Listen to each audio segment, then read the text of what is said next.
Perkenalkan, nama saya Muhammad Miftah Rafli, NPM 270. Saya di sini sebagai guru. Perkenalkan, nama saya Nova Amalia Rizky, saya sebagai mahasiswa 1 NPM 478. Perkenalkan, nama saya Putri Sadika Maharani dengan NPM 514, saya sebagai mahasiswa. Perkenalkan, saya Putri Andarini, saya sebagai mahasiswa 3 dengan NPM 463. Perkenalkan, saya Tri Kusuma Stutik dengan NPM 549 sebagai mahasiswa 4. Perkenalkan, nama saya Febiola Enirmayati, saya sebagai pemegang kamera, NPM terakhir saya di 473. Assalamualaikum.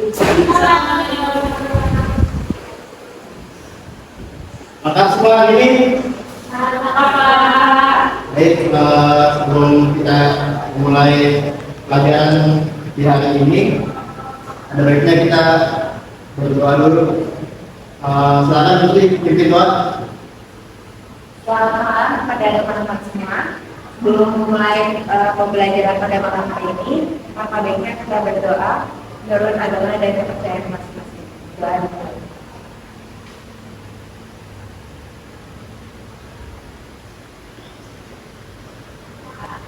Berdoa selesai. Saya absen dulu ya, dari awal. Sadika, Nova, Putri, Tri. Baik, semuanya sudah hadir ya.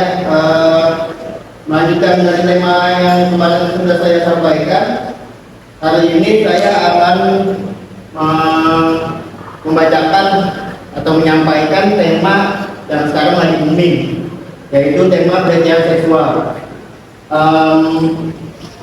Semuanya sudah baca yang saya sudah kirimkan kemarin tentang tema pelecehan seksual.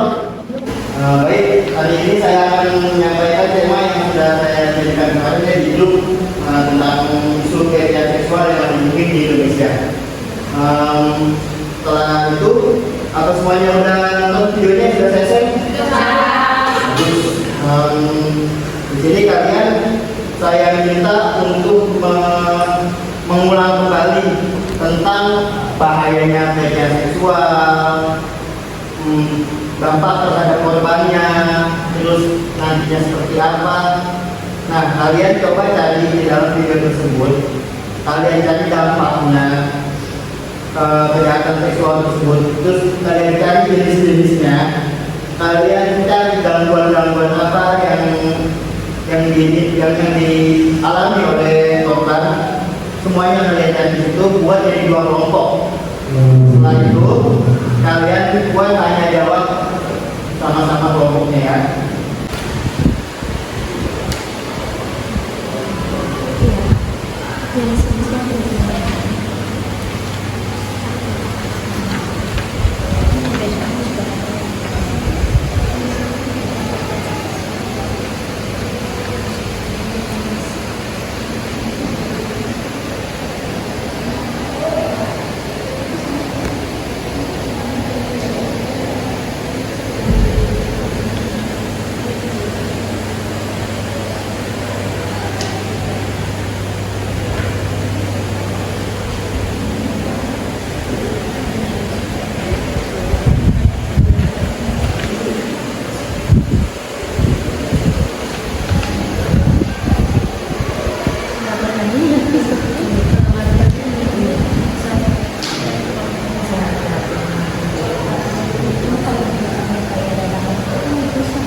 Baik, semuanya sudah selesai diskusinya? Ya, selanjutnya silakan mempresentasikannya dari kelompok 1 tentang apa saja yang dibahas tadi. Jenis-jenis pelecehan seksual dan dampak pelecehan seksual pada psikis dan fisik korban. Ya, apa saja jenisnya? Jenis pelecehan seksual, 1. Pelecehan seksual gender, yaitu contohnya diantaranya termasuk komentar yang menghina, gambar atau tulisan yang kemudian merendahkan wanita, lelucon, sabu, juga humor tentang seks atau wanita pada umumnya. 2. Perilaku menggoda, Contohnya diantaranya termasuk mengulangi ajakan seksual yang tidak diinginkan, memaksa lawan jenis untuk makan malam, minum ataupun berkencan, mengirimkan surat dan panggilan telepon yang tak henti-henti meski telah ditolak, serta ajakan sejenisnya. 3. Pedoman seksual, yaitu yang dilakukan secara terang-terangan atau secara halus. 4. Pemaksaan seksual, contohnya seperti pada evaluasi kerja yang negatif, pencabutan promosi kerja hingga ancaman pembunuhan. 5. Pelanggaran seksual, contohnya seperti diantaranya menyentuh, merasakan atau meraih secara paksa atau penyerangan seksual, termasuk ke dalam kategori pelecehan seksual. Terus yang dampak-dampaknya itu yang pertama gangguan pada makan. Perilaku ini dianggap sebagai pelampiasan agar seseorang memperoleh kembali kendali atas tubuhnya. Contohnya itu seperti gangguan makan yang seperti anoreksia dan puasa. Yang kedua, vaginismus, yaitu otot-otot vagina jadi pada menunjang dengan sendiri saat sesuatu masuk, baik ketika melakukan hubungan seksual dengan pasangan atau pemeriksaan rutin. Yang ketiga, depresi. Dampak negatif yang paling banyak dialami korban pelecehan seksual itu paling banyak mengalami depresi dan yang berujungnya sangat fatal itu kematian. Yang keempat HSDD, yaitu hyperactive sexual disorder. Itu korban yang melakukan pelecehan yang terkena pelecehan seksual ini mengalami kayak hasrat seksualnya itu jadi rendah. Ya. Terus yang kelima itu ada disosiasi. Yang disosiasi ini dia nggak jauh beda sama depresi, tapi otak mereka ini lebih kayak otaknya itu mengalami trauma seksual abuse atau seksual harassment. Biasanya korban-korban itu banyak mengurung diri di kamar untuk melamun atau melakukan sesuatu. Yang keenam, dyspareunia, itu ini banyak terjadi yaitu ketika timbul nyeri selama berhubungan seksual. Terus yang terakhir ada RTS, yaitu Rett Traumatic Syndrome. Umumnya dialami perempuan, kondisi gangguan mental itu mengalami turun yang sangat jauh. Terus infeksi pada kandung kemih atau cenderung penyakit yang menular seperti HIV atau yang lain. Ya, tadi kan kelompok 2 saya menanyakan cara melindunginya dari pelecehan seksual gimana? Silakan dibacakan. Yang pertama ada ditegur. Itu misalnya kita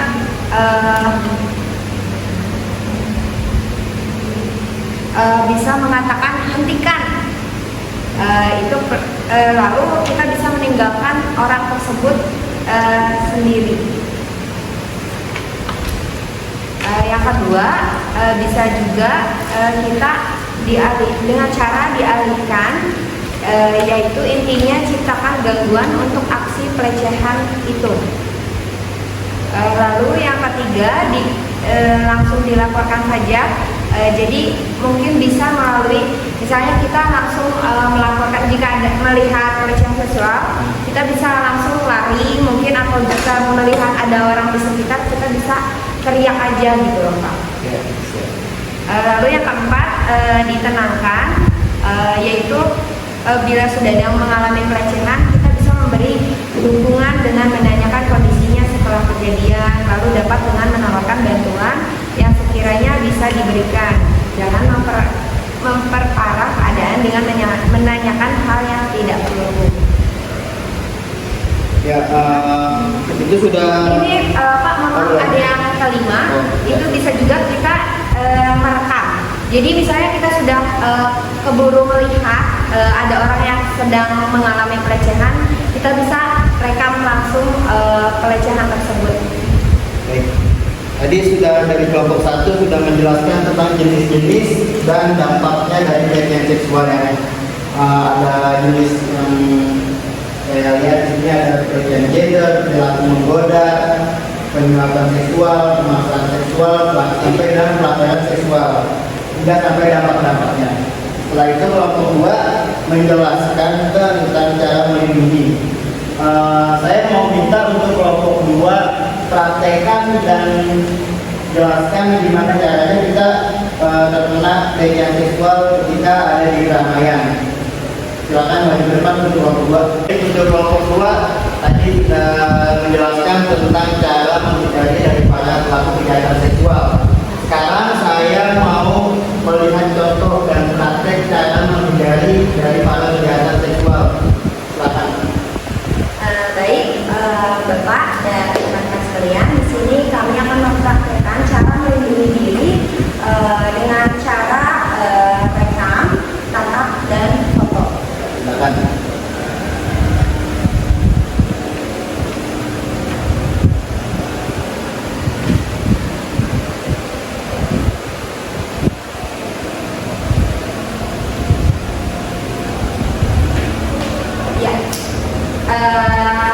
Ya, sekian yang tadi merupakan salah satu contohnya ya, teman-teman. Baik, dari kelompok 2 sudah menjelaskan dengan cara menghindari pelaku pelecehan seksual dengan cara rekam. Terus yang kedua saya ingin coba memperlihatkan praktek daripada peneguran terhadap pelaku pelecehan seksual. Silakan. Saya boleh minta bantuan dari kolom. Ya, boleh. Aku yang jadi penjahatnya, Diego kan? Aku pahlawannya. Oke, siap. Langsung dilaksanakan ya. Baik, Bapak dan teman-teman, saya akan memulai prakteknya. Neng, lihat nih. Lihat sini, Neng. Lihat sombong. Ada apaan ini? Ini kan langsung ngasih fotonya yang belum post. Rekam aja nggak? Nih, viralin.